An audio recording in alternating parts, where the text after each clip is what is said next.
Ал бізде асыққан кезекші бүгінгі сабақта кім жоқ? Аха, себебі? Аха, анықтаманы жабылия, жақсы жарайсыздар. Ал балалар, олай болғанда бүгінгі сабағымызды біз бастамас бұрын өз-өзімізге жақсы бір ертең білдіруіміз керек, жақсы көңілді күй сыйлауымыз керек. Олай болатын болса, адам бірінші өзі жақсы көріп береді, қандай адам екен. Ал мысалға мен өзімді мынадай бір сөзбен сипаттаймын, жанашырмын. Ал Ахмет Ясин сен мен жанашыр. Мен ақылдым. Мен шыдамшылмын. Керемет. Әдетті. Мен әдетті. Мен еңбекқор. Керемет. Көріп, мен ақылдым. Мен Тамаша. мен ибадым. Әдетті. Аха. Адамның. Аха, жақсы жарайсыздар. Ал енді бүгінгі күндеріңізге сәттілік тілеймін, Ал балалар, бізде енді өткен сабақты қорытып, үй жұмысын пысықтап алайық. Ол үшін репетит платформасына көз жүгірсейік.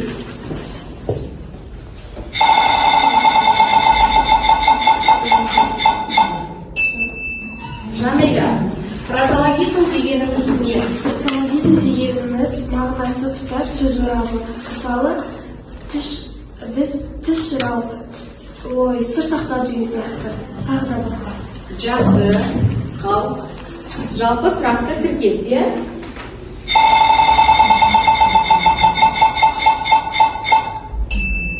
Анвар, сізге мынадай сұрақ.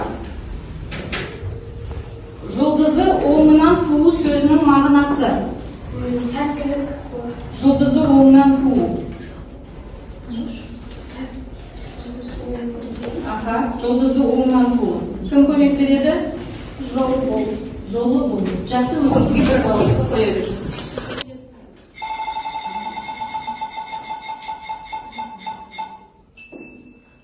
Ахмет Ясин, үй жұмысында орыстан соң Сәлеметсіз дәрігер. Сізге адамдар жиі қандай аурумен алып келеді. Маған мысалға бас ауруы, іш ауруы. Түсіндім, бас ауруы неден болады? Бас ауруы жылы киіндіреу және де тербеп тұрып балаға шығуы. Түсінікті, сізге көп рахмет. Сау болыңыз. Жақсы, бұл жерде бізде диалог кеткенге кіммен? Дәрігермен. Біздегі үй тапсырма дәрігермен диалог құрастыру болады ғой.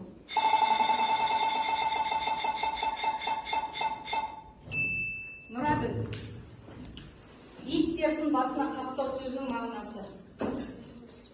Ит терісін басына қаптау. Нұрадыл, қанат Мазасын алу. қатты ұру и ұрсу және ұрсу. Ал балалар, олай болатын болса, бүгінгі үй тапсырмасы бойынша алдыларыңызға ойын бағалау тұр, сол бағалауға өздеріңізге кім жауап берді, сол бір балға қойып шығамыз. Кім жауап берген болатын болса. Енді мына жердегі суретке назар аударамыз. Бүгінгі жаңа сабағымыздың тақырыбын ашып алуымыз керек. Суреттен нені байқап тұрсыздар? Мұхаммед. Мен бұл суретте пайдалы тағамдарды байқап тұрмыз. Жарайсыз. Барлығымыз келсеңіз бе? Сондағы бүгінгі жаңа сабағымыз пайдалы тағамдар. Жақсы. Осы екі суретке назар аудара отырып, қандай мақал мәтел құрастырсақ болады? Анвар. Ойланамыз. Айсана. Дені саулық жақсы. Тамаша. Келсеңіз бе қана? Ас адамның арқауы. Ас адамның арқауы дейді. Тағы да. Сонымен бүгінгі сабағымыздың тақырыбы денсаулыққа пайдалы тағамдар және мақал мәтелдер кетеді екен. Жақсы. Онда мына видеороликке сәл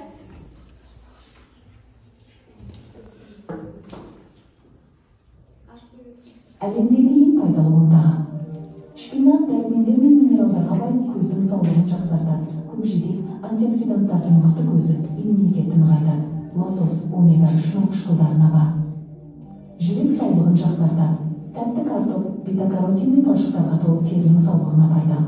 Грек жаңғақтар мидың қызметін жақсартатын пайдалы майларға бай, сарымсақ қабынуға қарсы қасиеті бар.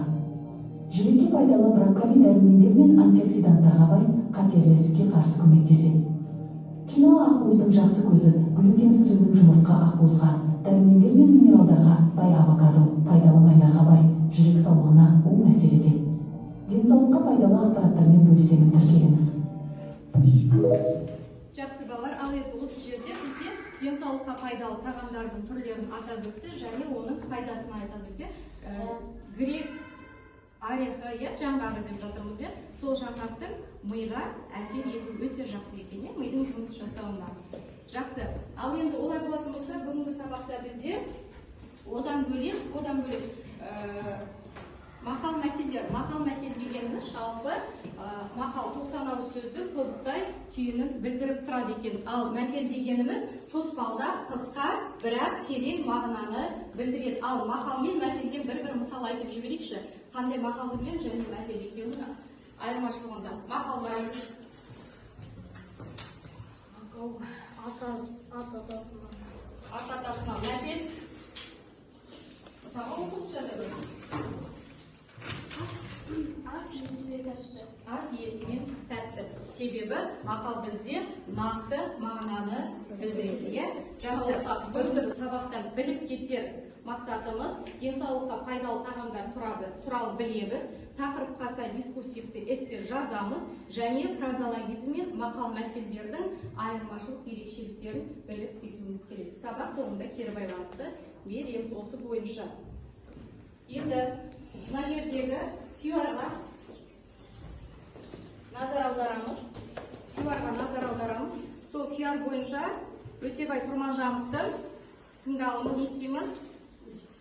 Тыңдаймыз.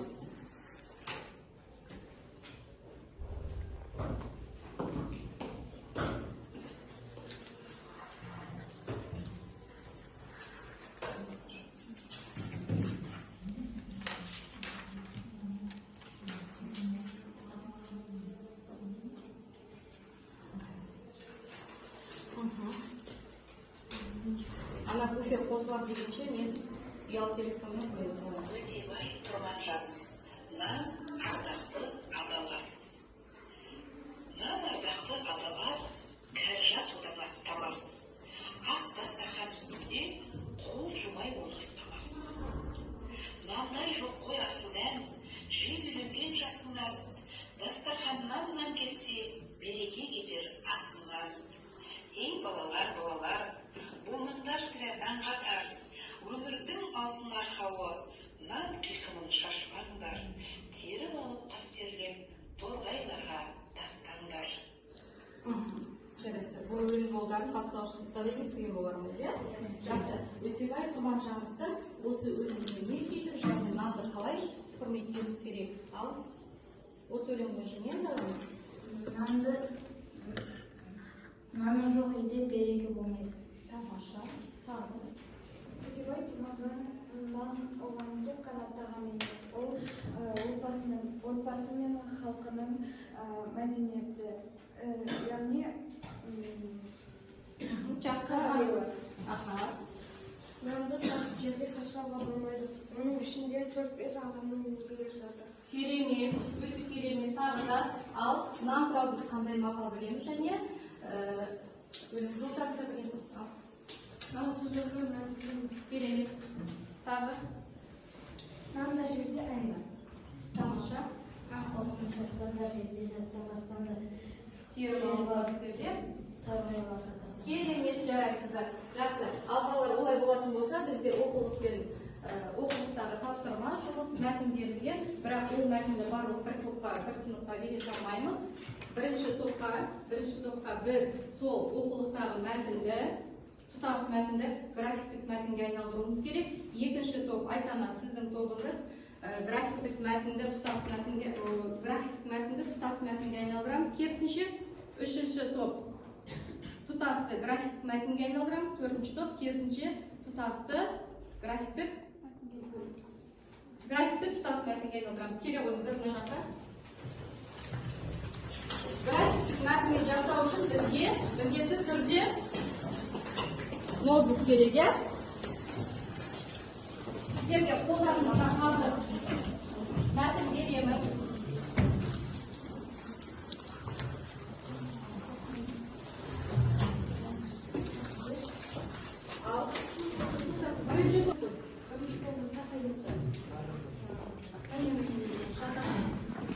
Міне, сіздер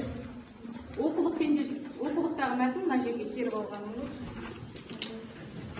Екінші сіздерге графиктік мәтін, осы графиктік мәтінді тұтас мәтінге айналдырасыздар. Оқулықтың қажеті жоқ, жасалған ол жерге. Мен сіздерге дайын мәтін беріп отыр. Бұл жердегі мәтін зиянды тағамдар. Зиянды тағамдар. Үшінші, көкөністер мен жемістердің пайдасы. Сіздер графиктік мәтін қаздырасыздар, ноутбукпен. Сіздерге ұлттық тағамдардың пайдасы графиктік мәтінді тұтас мәтінге айналдырасыздар. Астында дискриптор тұр, сол дискрипторға сай жұмыс жасаймыз. Бірінші тақырыпты жазып аламыз, одан не кетеді? 12 тағам түрін анықтасақ болады.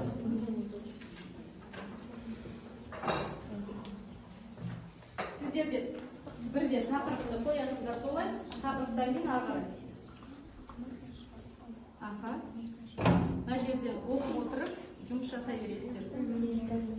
Көкөністер мен жемістердің пайдасы, бұл жерде көкөністерді бір бөлек, жемістерді бір бөлек, және ортақ пайдасын анықтасаңыздар болады.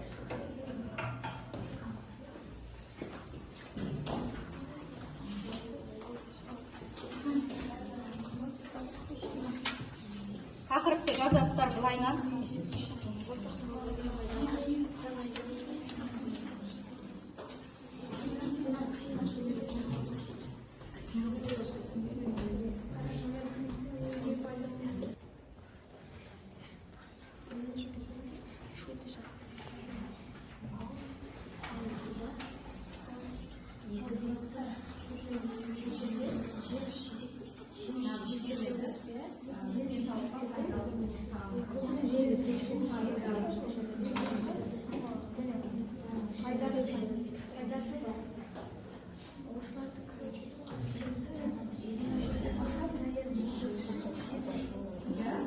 Алдан жерде қалай беріліп соны, бірақ жинақтаймыз.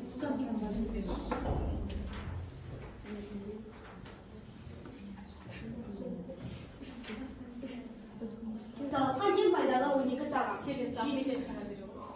12 тағам түрі екен, ақ бұршақ, жаңғақ, қаймақтан айырмаған сиыр сүті. Келесі. Орам жапырақ. Келесі. Алма, самсақ, Пияз. анар мен және де көк шай. Көк шай екен. Жақсы, бұл кім тапқан екен? 12 тағам түрін кім анықтаған екен? Джонни Боуден осы 12 тағам түрін анықтап көрсетіп отыр екен. Жарайсыздар, отыра қойыңыздар. Жалпы осы 12 тағамды біз тұтынсақ, бізге денсаулыққа өте пайдалы екен. Енді графиктік мәтін келесі. Үшінші топ.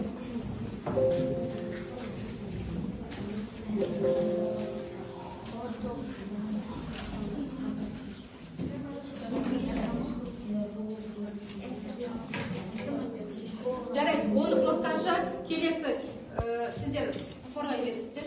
Сіздердің тақырыптарыңыз Зиянды тамақтарға бургер, хот-дог, тағы басқа тамақтар жатады. Зиянды тамақтар фаст-фуд, бургер, газдалған сусындар және тағы басқалар жатады.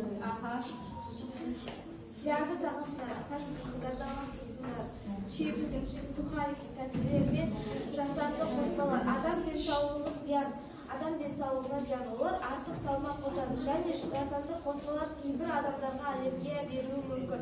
Сол себепті біз оларды аз тұтынуымыз керек. Және бала денсаулығы үшін пайдалы тағамдар жеу керек. Жарайсыздар, жалпы бәріміз келісеміз ба зиянды тағамдарға? Олар энергетикалық сусындар, өздеріңіз бірақ соны тұтынып жүрсіздер күнделікті, және дайын бізде үйде қонақ келіп қалса бірден тапсырыс бере салатын жаңағы бургеріміз бар, болмаса тағы да фастфудтық тағамдар, иә. Негізі оны қазіргі таңда көп қолданбаған дұрыс екен. Мүлдем қолданбасаңдар тек керемет еді. Жақсы, жарайсыздар, отыра болыңыздар, жұмыстарыңызды осы жерге тастап, орындарыңызға отыра берсеңіздер болады. Сіздер дайын болды ма? Көкөністер мен жемістердің пайдасы дейді екен. Жаңа біз фастфудтарды айтып өттік. Оның қандай денсаулыққа зиян екенін анықтадық. Енді көкөністер мен жемістер. Бүгіннен бастап көкөніс пен жеміске барлығымыз басымдықты көшетін сияқтымыз, иә? Аха, жақсы. Көкөністер мен жемістердің пайдасы. Көкөністердің түрлері. Қияр, ағзаның тазалайды, су мөлшері көп. Сабыз, көзге пайдалы, құрамы А дәрумені бар. Қызанақ, қант қысымын реттейді, теріге пайдалы. Бұл жерде сәл орфографиялық қате бар екен, иә? Жазу барысында. Мұқият боламыз келесіде. Жемістердің түрлері дейді. Жемістерді атай қойшы бірінші.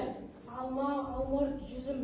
Алма ас қорыту жақсартады, иммунитетті күшейтеді. Келесі Мұхаммед. Таныс кім оқыды? Алмұрт бүйрекке пайдалы. Аха, Мадина?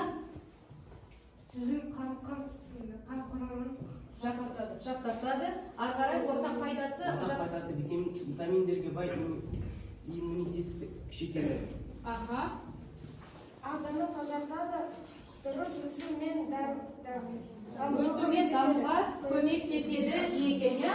Олай болса, бүгінгі сабақтан кейін барлығымыз көкөністер мен жемістерді көп қолдануға тырысамыз. Жарайсыздар, отыра қойыңыздар. Келесі соңғы жоқ. Сіздерге берген тақырып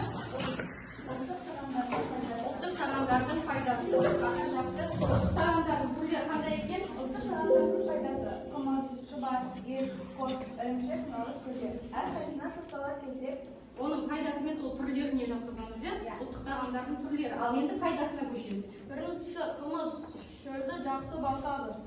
екіншісі шұбат, витаминге бай және ақуыз ішек жолдарына пайдалы. Аха.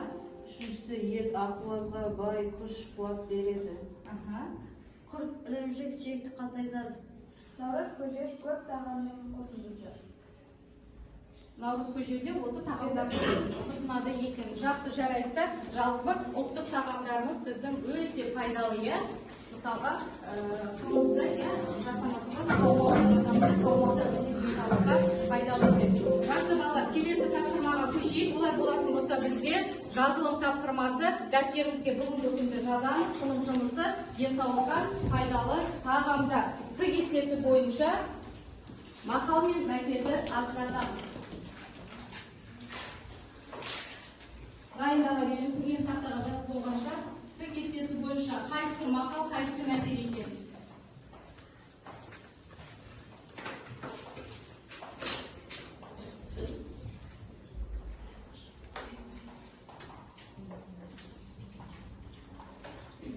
Қаншасы тапсырма деп тұр оқта? 5-ші.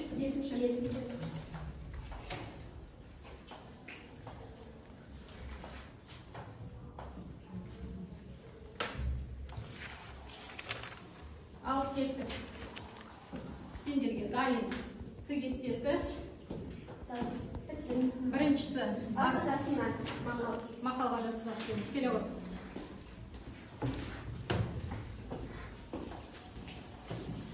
Мақал деп қоямыз дағы, мына шетіне бір деп қоямыз.